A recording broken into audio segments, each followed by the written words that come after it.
Hello everyone and welcome to the most robotic podcast in the world, House of Games. Today, in a traditional robotic fashion, I'm joined by my host, who never misses a podcast. One might think he's programmed to show up every week with zero emotions, Mr. Otto! But if one robot wasn't enough, let me introduce you to a glitchy, half-assed, somewhat broken robot, myself, Beep-Up Rune, and a very special guest, Mr. Sputnik himself from Germany, Luca. But before any one of us start showing any signs of human emotions, let us enter this week's episode of House of Games.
Welcome to House of Games and a brand new episode, and we have a new guest, I think probably the first guest from Germany. So I think without further ado, I will as usual let our guest introduce themselves, and we'll just take the conversation from there. So first of all, Mr. Luca, please tell us who are you and what you do.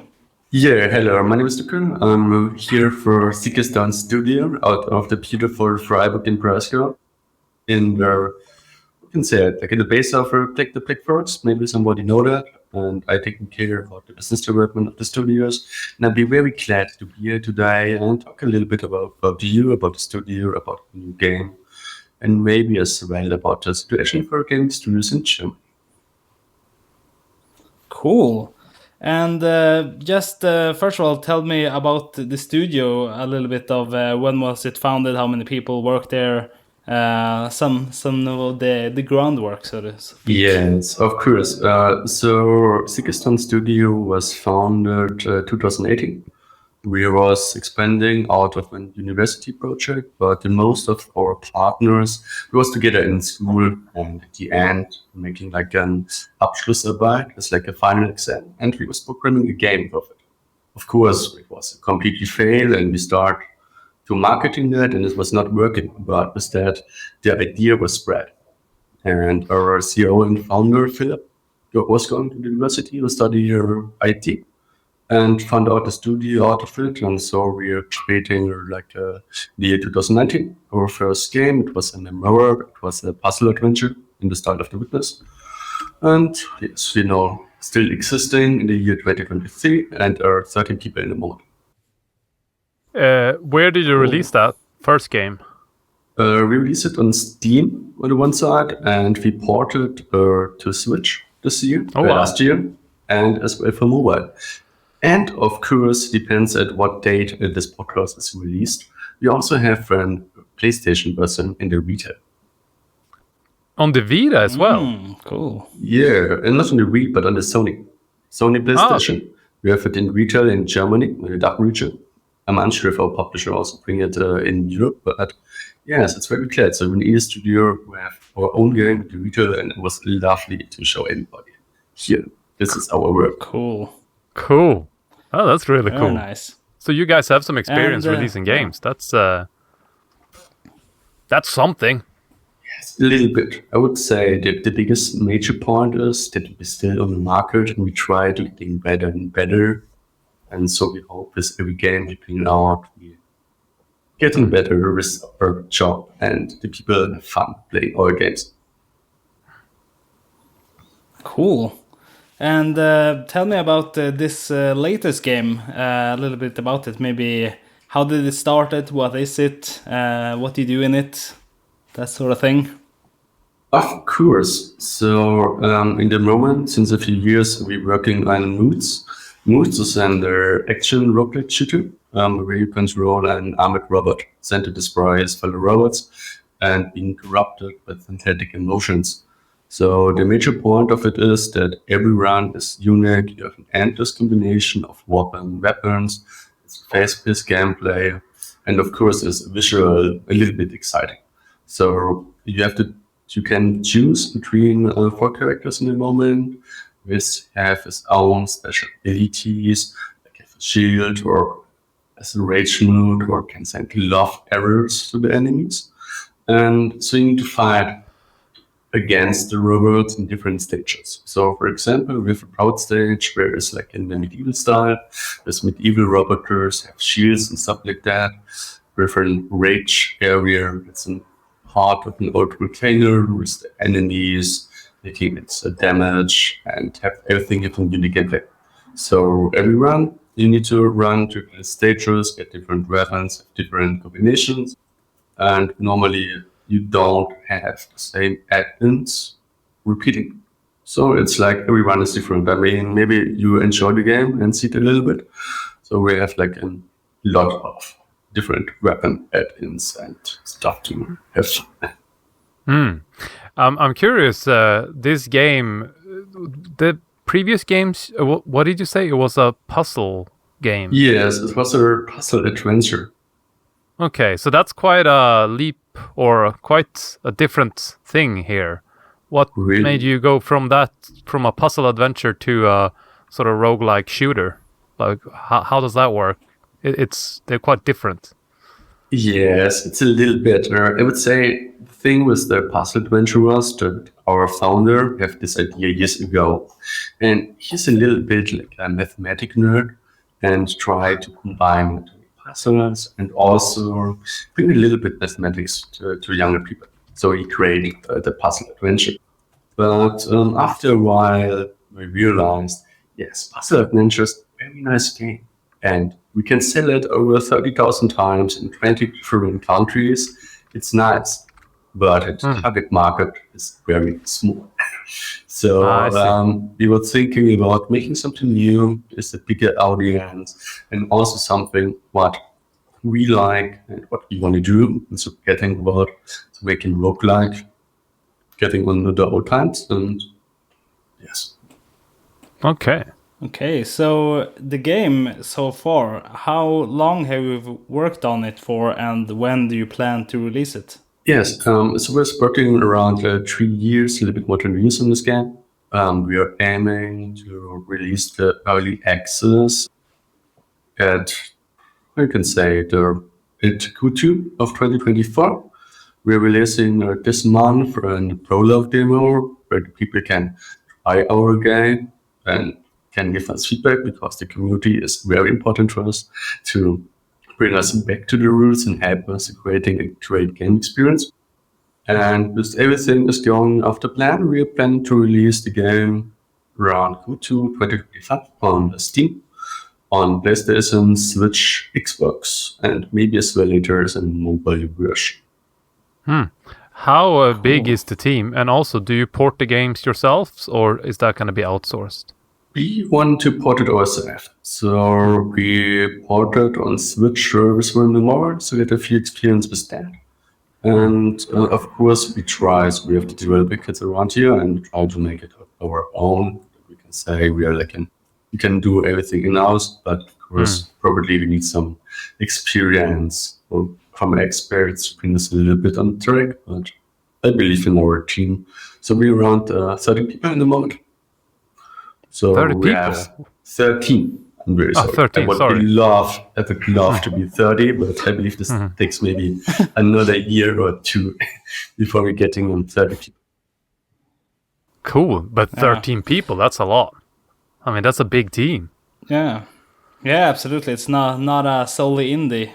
Yes, we are an indie studio officially here in Germany. I also need to say we are one of the biggest studios in South Germany. And our biggest competitor is, I don't know if you know, it's Black Forest Gaming. Ever heard about it? No. No. No, it's an Embracer dollar. It's like a 300 people plus. But I also think they're getting less people in the moment because we all know gaming industry and it's in price. So maybe soon we getting there. Cool. Cool. How is so 13 people? Do you, on top of your head, do you know like how many programmers do you have? How many artists? And are they all full-time employees, or is it like freelancers and No, contractors? they're full-time employees. So we have 4 people in the IT. We have around 6 people in the art department, some in the QA, and some students mixing together and try to find a way inside of it. Wow. So tell me about the idea for the game. What was sort of the inspiration? What made you do this specific game? And you have some sort of themes around it, setting, and so on. So is there anything that sort of got you to those specific points, or what's the inspiration? Oh, I only can speak a little bit myself at this point, but we all love the way of robots and mechanics. And we're all thinking that at one point we get in robots, so we all love this our science fiction movies. You get using robot as an assistant in real life. And we're thinking a bit further that at one point it's possible that the humans are not on the Earth anymore. So maybe we're going abroad, or maybe we fuck ourselves, but the robot will stay there. And we have this major point that we say that the robot was alone here. And after a decade of times, we think like we miss our creators and what is special about our creators, what is special humans at all. And they say it's emotions. So because we are humans, because we have emotions. We have love, we have hate, we have all of that. And we combine it. It can say that the robots want to try to be like humans, so they create emotions, get corrupted, then destroy themselves. So this is a little bit the main plan behind our game. And we try to make a little bit of critics on society, of our own thinking, what is the way for the future, as well as the environment inside this game. Cool. And as we talked a little bit off camera, so we did actually get to play a bit of the game in its current state. So I'm thinking that we could just perhaps go through that experience and talk about how it was to play it, and then perhaps give some feedback if you're open to that. And of course, I always say I'm very happy about all positive feedback what you give to me. I don't share it with the team, but when you give on some critic, I will share this our team, because I need to say what we need is this is not good. This we need to make better, because in the end, this is absolutely the feedback what we need. Yeah, perfect. So I think actually me and Rune is sort of different in how we play games a little bit, but I think we'll get into that. But I think I'll just start with sort of what you experience, if it's okay to share that. What happens when you start a game and all the way through how long I played. Rune, do you want to start, by the way, your experience of just give us the rundown? What happened when you clicked start, and then just take us on a journey from there? So I played it today. Spent maybe an hour-ish. So like I said before we started recording, I'm home alone with my son today, which makes it a bit harder to play as much as I wanted to. But the first thing that struck me was the start menu with all the sort of animations when you pull around with the mouse. That was very nice details. I loved that. And when you, for example, go down to quit game, it will be like red. The face of the robot goes red. And I was thinking now when you talked about emotions that this maybe has something to do with it. Happy emotions and angry emotions and so on. But anyway, like we talked about before, it's a roguelike type of game. The first thing that I thought about when I started playing it was an old PlayStation 1 game called Future Cops LAPD, which is a fantastic game on the PlayStation 1 back in the day, and I didn't own the game, but I did play the demo over and over and over again. So it's almost kind of like top-down-ish shooting your robot with like a mech sort of with 2 legs walking around shooting stuff. And as I was playing this, I thought like this is not the kind of games I usually play at all. But as I was playing it a little bit, I realized that I did play a game called Dead Nation on the PlayStation 3, and I also platinumed that game with my friend. So it's like a zombie game, but also sort of a top-down twin-stick shooter. So this is not really a twin-stick shooter, or maybe it is if you play on console, I'm not sure. But yeah, roguelike, top-down-ish shooting. What I liked was that, so I don't know if that has to do with the robot I picked, but like, you can't just shoot all the time, so you kind of have to aim and be a little bit more tactics when you kill the enemies, and then you always have to dash to avoid them, all that stuff to stay alive. So even though I didn't think I would get into this type of game at all, it did grow on me in only like 20-30 minutes, and I could totally see the sort of how addicting it can be, and how with the loot and how you go into these levels, shoot the enemies, kill the boss, and you get a treasure in the end. And I like that detail. Like, so something tells me there's what is it called, auto-generated levels. So I don't know if that is true or if it's but the first boss was basically based on what you choose. So he will talk to you, and based on what you choose there, he will get angry or not, and that will sort of change the difficulty of the boss. And I thought that was a cool touch. Kicked his ass, and then I won, and after that we started recording. So I guess that's from hitting the start button to the first boss. I did like that the game, like, I don't know, you said it's been out in about 1 year, so I'm not sure how far it is in terms of the visuals, if it's going to get upgraded or something like that. But I did like the fact that it was bright colors, not dark Diablo stuff. Those types of games, when it is this perspective and all that, I do think these darker games tend to be not my cup of tea. So I did really appreciate the fact that it was bright colors and daytime. Maybe there are night levels later on, but from what I played, I did enjoy that, the daytime stuff, the bright colors, and the tactical elements in terms of dashing and avoiding bullets. Like I said, I might sound like a noob when I'm talking about it, but I don't play these games normally. So to me, this was all new, basically. And one final thought I had before I stopped playing was that you guys are from Germany, and there is this game called The Surge from Deck 13. So that's like I platinum both those games, The Surge 1 and 2. And I even reached out to developers and said, these games are awesome. And they said, well, I hope you look forward. And they actually tweeted back and said, I hope you look forward to the next game. The next game is not the type of game I liked, but I do hope they go back to make The Surge 3. Point is, those games also are, Soulsborne types of games, but in the day, it's brighter, daytime stuff. I love that. So I did really appreciate that with M.O.O.D.S, that it was bright and colorful. And I feel like from what we've talked so far, you're emphasizing to have fun. And I think that helps with that too, when it's a little bit brighter and brighter colors and so on.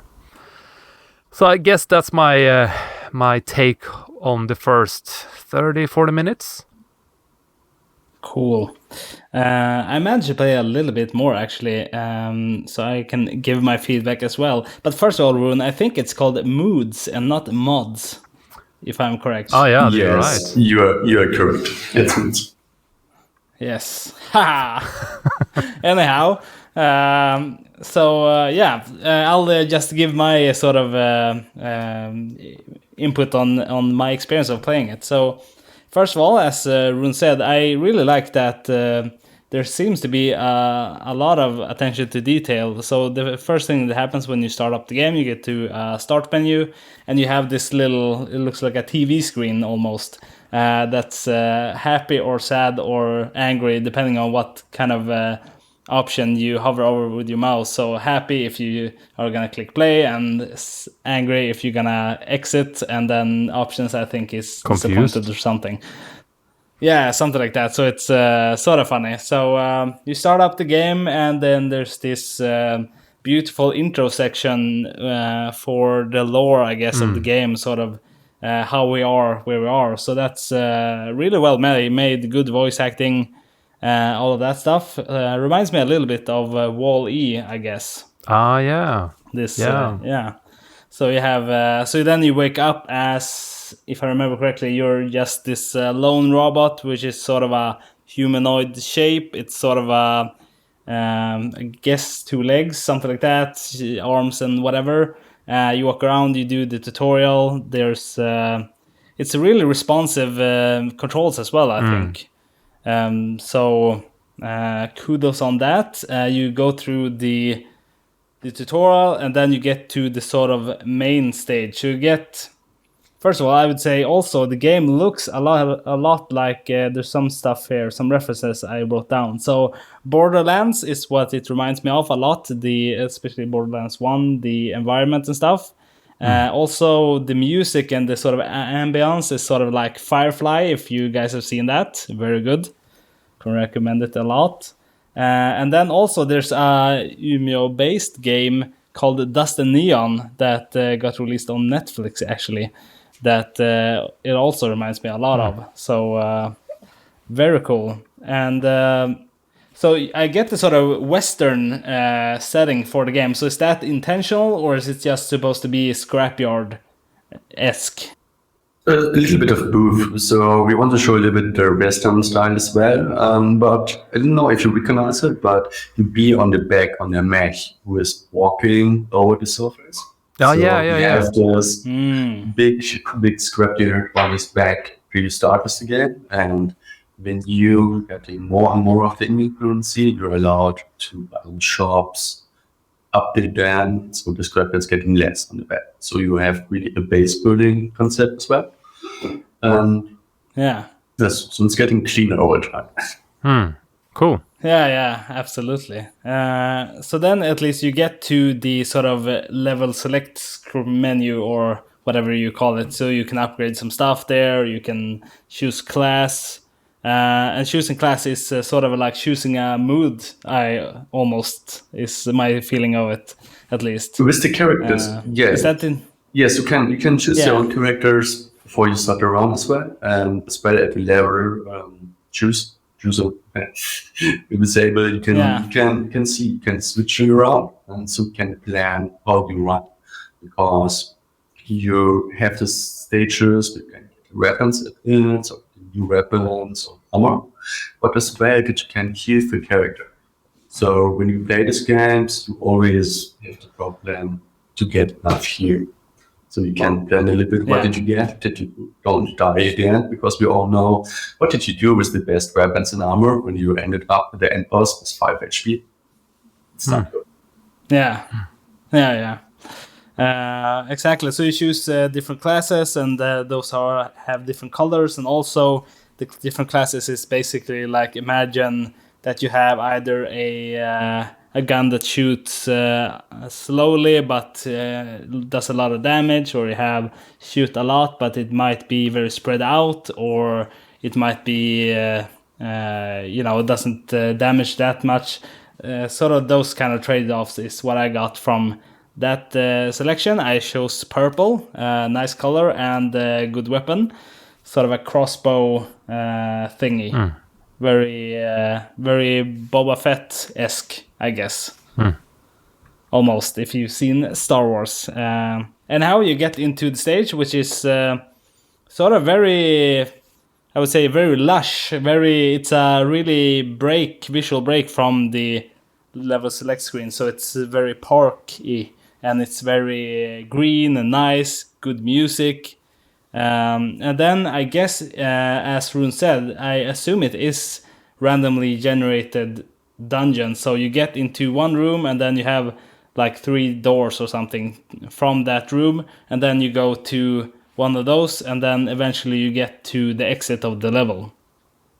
So Is it randomly generated, all of it, or is it somehow determined? So yes, it's random generated, but our art team and level designers fit us on it. So it is random generated, but we make we adjust it that they have major points like doors and everything fits inside, but the rest is still random generated. So every time you start, it's a new game, it's a new level design, and the only thing what is repeating is that you start at the garden and then slowly getting forward to the castle itself. Right. And the basic gameplay then is that you get into this level, you go into these different rooms, and then there are hostile robots, you kill them, and then eventually you get to the end of that level, and then you progress until you get to the end boss, and then you've completed that whole segment or level or what you call it. And that's sort of the cycle, at least, that I got to play. Yes, this is like our stage. So I would say the one big point is you said a little bit early in the beginning that you have the end bosses and you have the dialogue. So it's really, we have specialized it that you need to read it. I mean, we know that most people didn't read it, but you can adjust it. So when you make the right answers, for one example, the end boss says, I don't call my extra NPCs as nowadays, so it's a little bit easier. What you also can say is like you fuck them up and then he sends you armor with auto-tracking missiles to you, or with frozen or shockstead. So it's getting very hard. So depends on what you're saying. It can be easier boss, or it can get extremely hard. Only because you give the wrong answers and make him angry. So, how do I know, are there clues on what answer makes it easy, you said? Or? We have an fact book in the background, so we can read a little bit in our storybook about it. But in the end, you need to try. It's a try and error, of course, where you can say in the beginning, you will die a lot of times. Then you repeat and get better. So I would say the major point, I always say, it's like you try, you die. You buy new add-ins, upgrades in the base, that it's getting a little bit easier. And maybe at one point you get through until the end boss. And then you say, okay, I get it with helping tools. I want to get it in vanilla style. So get rid of everything, try the first time, and not get through the end. And every time I die, like I died once in the middle of the level, do I keep the stuff for the next run? Like as I never played this type of game before, or I can't quite think of anything I play like this roguelike when you keep going into a dungeon. I did play Rogue. Is it called Rogue Knight? Maybe it's called a 2D-ish game. I can't even remember if you kept the stuff after dying. But do you keep the stuff every time you die, or do I have to start over every time? No. So the major point in roguelikes is that you die, and then you die, and then you need to start new. So we make a little bit like a roguelike game, which means that you have the space building aspect. So we have 3 currencies. You have the currency for the run, where you can buy new weapons at the shop, stuff like that. You have a currency, and 2 currencies on the top that you hold and you die. So when you kill a boss or making one of the gambling games, you get extra currency, and with this one you can buy new NPCs in the base. You can upgrade the shops. You can buy permanent add-ins, which means like starting with a level 2 weapon instead of level 1 weapon, stuff like that. So, but normally when you die, you die. And then you have to complete new run, new weapons, new add-ins, new possibilities, new chests. This is such a noob question, but like, so when I get these upgrades and stuff, for example, when I kill the boss, I can choose one of 3 things. But someone like me who never played this type of game, like none of it makes sense in terms of what it does to me, and I could sit there forever and think, which one is best? But I did notice the symbols themselves were quite helpful, or I can at least imagine later on that I I will get used to the symbols that I know is gonna make my game play style. That's gonna suit my play style. I'm not sure if I'm having a question in the end of this. I guess I'm just thinking out loud, but I did notice that so you have you choose one of three things, and there's a text down there. It kind of reminds me of Pokemon cards, playing those as a kid in English, so I didn't even understand what it said. But eventually, I don't know. I just understood stuff based on the pictures, and I wonder if maybe here's a question: is there any the symbols for these upgrades and so on? Are they're all separated, or are they just how should I put it? Are they sort of separated into different genres, or is it just everything is random? So you really have to read the text to know what you're doing, or could you potentially play the game and just sort of click on the upgrade that that you like, if that makes sense? Yeah, so I would say in the beginning it's always good to read a little bit of text, but after time we try to reduce our icons that you see. It's for example, we have like a carburetor, like ice one, with the ice symbol. I believe people can really look at it and see that. It's the same with lightning strikes, for example, or with longer range as well. So there is a little bit the thing that you can look at it and you see, okay, this can be maybe this and this and this. But in the end, there are like millions of options how you can get that, how you can combine them, that you need to read them, and over time you can recognize a little bit. So, but of course, everybody has his on style on how to make the run. Everybody tries to make it very similar to that. So over time, Cool. Exactly. So basically, you go through these sort of levels. You do all the rooms, get to the end, so you can teleport to the next segment in that level, and then you do that until you get to the boss, and then you, as you said, you sort of get to input some emotion to the boss, and then depending on that, you get different difficulty levels. I was not as good as I hoped to be at the game, so I always chose the one that was the least aggressive, I suppose, and then I think that made it easier for me, which was very good. It was very interesting, and I noticed that there, to me at least, it seems to be a sort of an imbalance of the classes, because I felt like the purple one was a lot easier than the other ones. So I tried with, I think, the standard one, and then was it the blue one? Don't remember. But then I did the purple. But the ones that are not the purple, they shoot more frequently, but very inaccurate and doesn't damage as much. So is it the intention to make some classes better, or is that just a balancing thing, or what's your take on that? Also, you're a good player. This is the reason you're so good that you really get the job done. No, of course, in the end, it's a balanced version, and we are still adjusting it a little bit. So you say it was the purple one, it's the crossbow, and yes, the crossbow making a lot of damage and when you hit the enemy, it is very good. But when you don't hit them, you have a problem at the end. So every character has his own style. And we have these different stages. So we're starting with the broad one, going over to the ritual, getting into a third one, and so far. So every character has his own, or you can say it, like a bonus on different stages. Not only because you get the first stage early, doesn't mean that the second one is also like that. So let's go on. And so every character has its plus points and its minus point.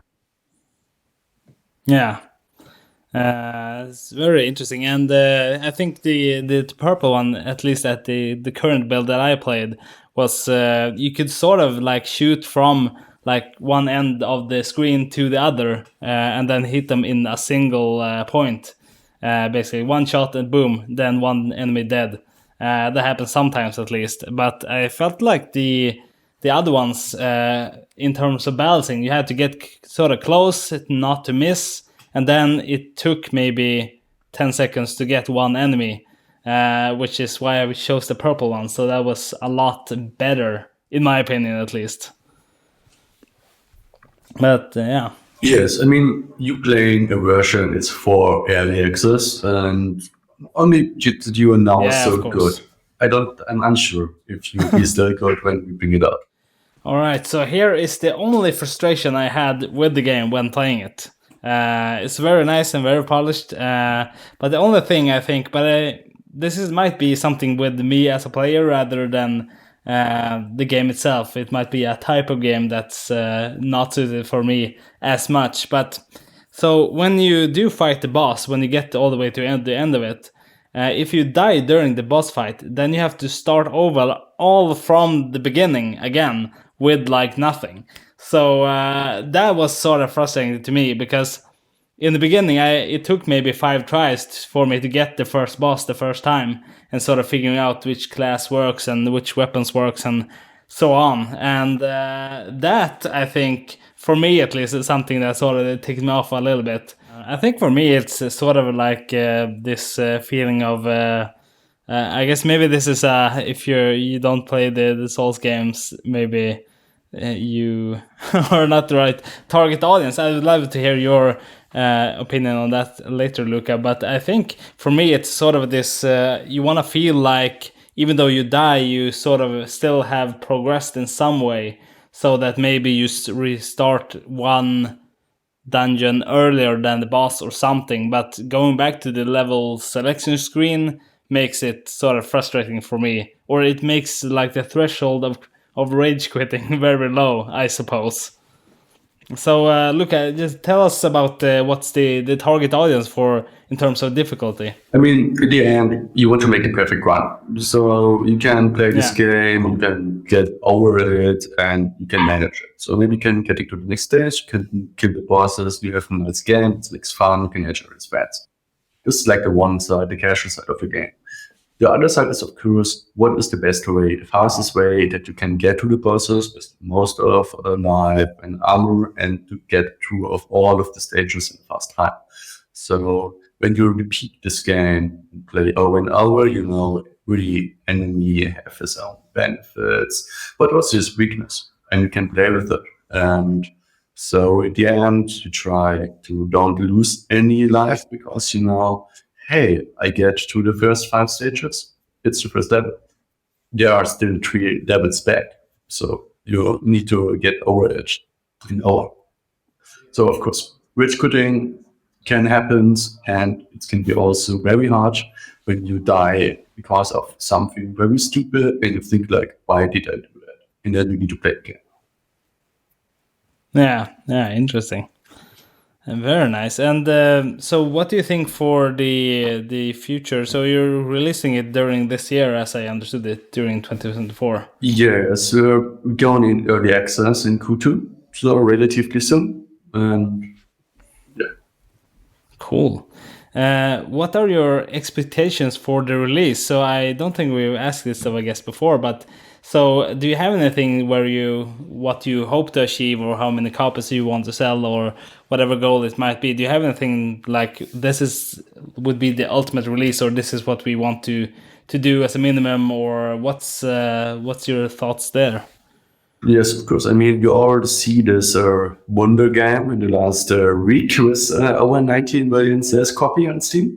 Of course, we want to have something like that as well, but I believe you can ask every game developer who says, like, of course, we want to have this. So in the end, it's always a question. So I say you need to be on the right time, it's the right product, and if people like it or not. So we hope this game can get an audience, people will enjoy it. But also, of course, it can be hidden on the Steam sales like the other 50 games who get released every day and nobody heard about it. So I would say I hope we get an audience where people can say it's a game, it's fun, we like it. So this is what we want to have. How do you plan to get it from here into the hands of your customers, basically? Yes. So on the one side, I say we're a small indie studio. We have developers, we have art people. We don't have the budget to have an own social media company, like a social media team out of it.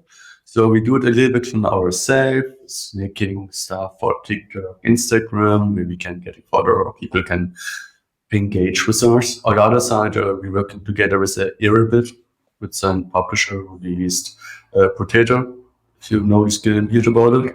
So they are supporters as well with social media and making all of the marketing stuff. Because in the end, we are a games company, we want to be making games, and we don't want to spend all the time on TikTok, on Twitter, or now X, and how this works. So we want to make games, not making the marketing stuff. There are people that have expertise in marketing. So we are glad that we can give this point away to some people who have the experience and qualified, and we hope as well they're bringing our products to the market and can give them the right audience. Cool. And what are the challenges, would you say, with getting it out there, or anything you have? Basically, take anything from programming all the way to just marketing or whatever it might be. Do you have anything that you think is like, this is going to be a challenge for this game, or something that might be to your disadvantage? You want to hear this challenge of the game, or the challenge itself? So I can.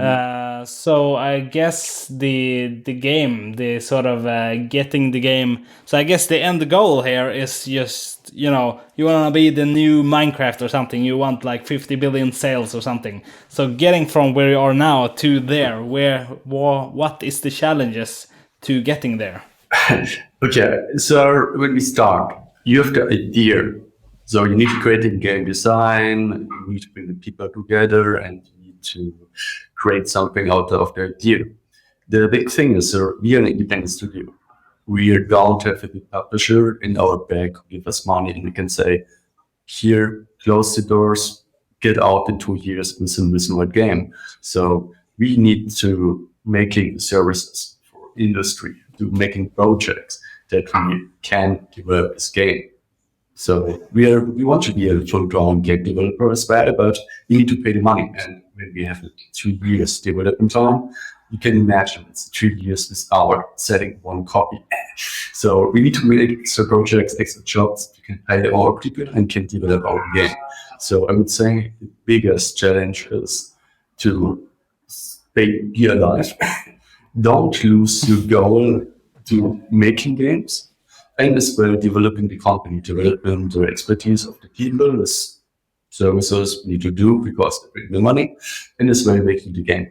And at the end of it, we have a game where we say we stand behind of it. It's our product, it's our vision, and it's our way to make it, and people like it or not. So this is the end of it, the big challenge. So I would say. So get the idea, bring it on the computer, bring it to the people, and stay at the end bound of it and say, this is our game. If it's like a Johnny, it's good. If we bring it against the wall, we can say, yes, it's our fault. I mean, the first thing is we're growing over time. So we're trying to getting more people. On the other side, we get this idea 2 years ago. We're all growing in 2 years. We have new inputs, new ideas, new ways how to handle it. So I think we released a short while a video about it. Where was the game at the beginning? It's completely different right now. And we always adjust it. So we have this construct where our game is with the base, and the inner is changing over time. So it's growing and we adjust this, and as well, when the people or our team giving feedback if we want to change stuff, we do that. Yeah. And tell us sort of something I'm also curious is about you in person. So what does a normal day working on this game look like for you? For me, this is a good question. So because my job is that the people can make the game. So I need to say I make the business development. So I take care that the people have the time and getting the money to create the game. So my job is bringing projects, have to talk with the publishers, having feedback with the team, and bring forward our product. But the normal day in our team is we're sitting in this nice new big shared office, and the people talking with each other, having the morning daily meeting, having a sprint meeting, having the exchange, and creating a game. We're creating our game. Yeah. But tell us more about that, because I think that's a perspective we don't get that much on this podcast.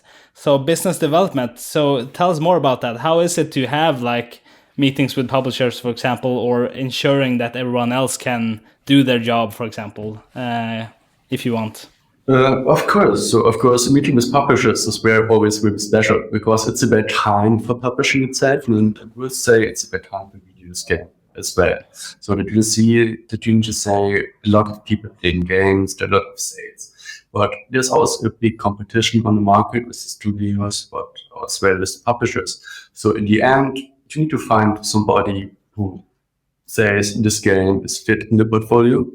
And as well, you need to say this is the right time for it because it's always the most publisher don't ever give the answer, or they say, "Oh, this doesn't fit in our market policy in the moment," or maybe we have something similar. But in the end, I would say there's always the game they want to have. So when you have the right product where the people says you want it, you believe in it, this is always okay. If not, you need to find it, get in. And maybe something adjust to that I would say when you're starting with an idea, bring it to the paper and go to a publisher. It's much easier to convince something from your idea than to have an early finished game. Because when you have a newly finished game, it's already done. And you need to find somebody who says, this is the way I wanted, I would do it the same way.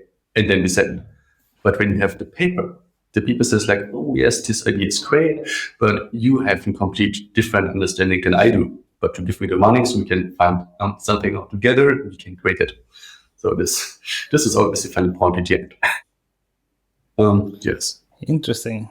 Yeah, that's very cool because I've heard actually the exact opposite from other people. So I've heard, I don't know if this depends on if you have made the game before, that you have actually published before talking to publisher or not. But what I've heard at least is that you should have sort of a completed game, at least for your first time you try to get a game published with a publisher, because then you can prove that you can actually make it, and then you have some sort of track record and so on. But you're saying then to not have a finished game, but rather to do it earlier than that, so that the publisher can have their input to make it a game that they want to release, basically. I mean, I would say, of course, you have a track record, you already make games. But when you make a new game, then you're getting better with the idea than with the end game. Because it's like, we all know, when you have a finished game and everybody love it, they're about it. So, of course. Yeah. Because everybody wants to have a product with the sales, but then it's a question, why did you need a publisher when you already have a product and have the expertise and have the audience, why you need a publisher? On the other side, when you don't have it, you need to look for it because you always need something. You need to market, you need front-end money, you need all of little pieces that you will maybe not be able to do.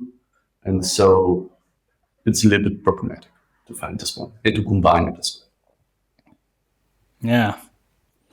Very interesting. So if you would give your sort of 5 cents on what is the so I guess talking to a lot of publisher and I assume pitching the game, is there anything like if you can give tips to anyone like I want to talk to publisher and make sure our game gets published, is there anything you can think of that is like stuff to recommend, for example, that you should not do this or you should do that when talking to publisher, for example?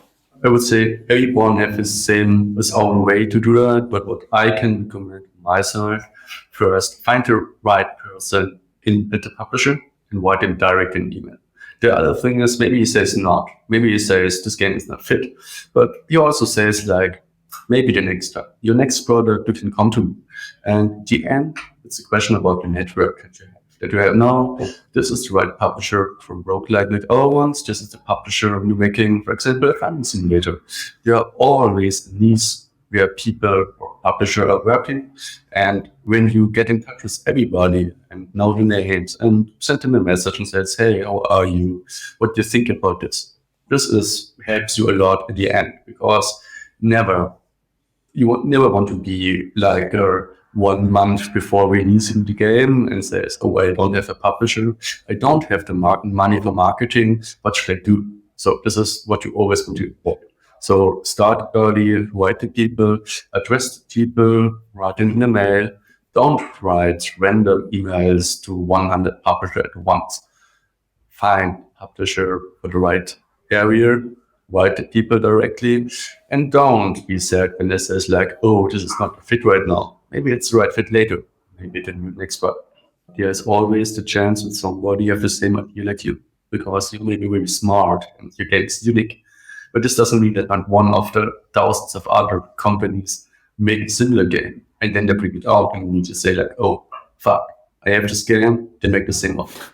So, or for example, I mean, there was a studio from Frankfurt this year who bring out the new role-playing game. At the same time, like paywall. So, and they're making millions of copies. So, and paywall says like, oh, we bring it out right now. At the same day, this is not good, but they make it. So, it can be working. It also can be a problem at the end. So, it's like, I would say it's like the look in the glass-kugel and your magic ball says the future. They can see the future. Nobody can see the future. Nobody knows. Yeah. All right. I think we're approaching an hour here. So before we end the episode, Luca, please plug everything you want to know. You want our listeners to know everything where we should send our listeners and viewers. Promote anything and everything you would like. Go. Okay. First of all, thank you very much to be here. Yes, what we're going to address to the listeners and to the people. I hope you're able to maybe enjoy your game and give us feedback to that. And when you're a gaming studio, I hope you can follow your dreams when you want to be your own game designer. Never stop your idea, ever try to bring it to the end. And for the rest, I wish you great you and in that next episode. Perfect. Thank you so much. And thank you so much for taking the time. It's been a really interesting episode, and I think it's going to be a really good game when it comes out. I think it's really very polished and feels like a finished product to me, at least. So I really look forward to and wish you the best with the release. Beyond that, thank you so much, everyone, for listening and watching. Please don't forget to send in a voicemail. You can send it in a robot voice, and that will make me happy. Then what else? Leave some comments if there's anything you want to tell us. And links to games and also the game we're talking about today is in the description. Yeah, I think that's it. Great. Yeah, see you next Wednesday. Have a good one, everyone. Bye.